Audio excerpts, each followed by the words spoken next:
राज, betting राज, आदमी कम, risk ज्यादा। రాయ్ బస్తీ నువ్వా నాకు పోటీ? రాయ్ బస్తీ వాడిని తక్కువ అంచనా వేకు, పిస్తా పగిలిపోద్ది. నా ట్రాక్ రికార్డులు తెలుసుకునే వచ్చావా? రే మా వాడు వచ్చింది రికార్డు బద్దలు కొట్టడానికి రా. ఓడిపోతావు. రే మస్తీ, నాకు గెలుపిష్టం, గెలుపులో ఉన్న బలుపిష్టం, నంబర్ 1 ఇష్టం, నీలాంటోడిని ఓడించడం ఇంకా ఇష్టం. ఇదిగో 10,000. కమాన్. ఒక మనిషిని 8 రకాలుగా డిస్ట్రాయ్ చేయడం అండ్ డిస్ట్రాయ్ చేశా. కీర్తి, మేధస్సు, బలం, ఎమోషన్, ధైర్యం, డబ్బు, మొరాలిటీ అన్ని డిస్ట్రాయ్ చేశా. అష్టదిగ్బంధనం.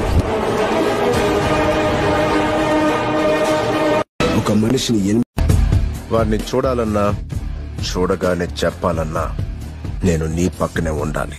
ఎందుకు? ఎందుకంటే నెక్స్ట్ వేసేది నిన్నే.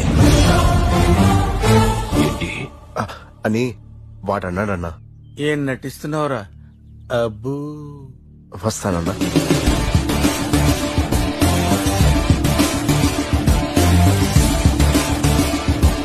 ధర్మస్థలికి ఆపదొస్తే అది జయించడానికి ఆ మూర్తల్ని మాలో ఆహ్వానించి ముందు పంపుద్ది.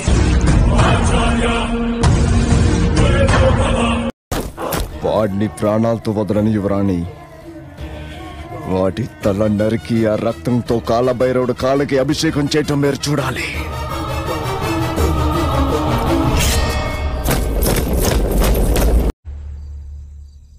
మీరు ఇంకా బ్రతికే ఉన్నారని అనుకుంటున్నారా? వాడు చంపేస్తాడనే భయంతో మీరు రోజు చచ్చిపోతున్నారు కదరా. రే చరణ్, నీకు తెలీదు, వదిలేరా. ఇవి మన కాలేజ్ గొడవలు అంత సింపుల్ కాదు. ధర్మారా వాడు. ధర్మ అయితే ఏంటి? వాడు మనిషేగా. కొడితే దెబ్బ తగిలితే రక్తం రాదా? బాబు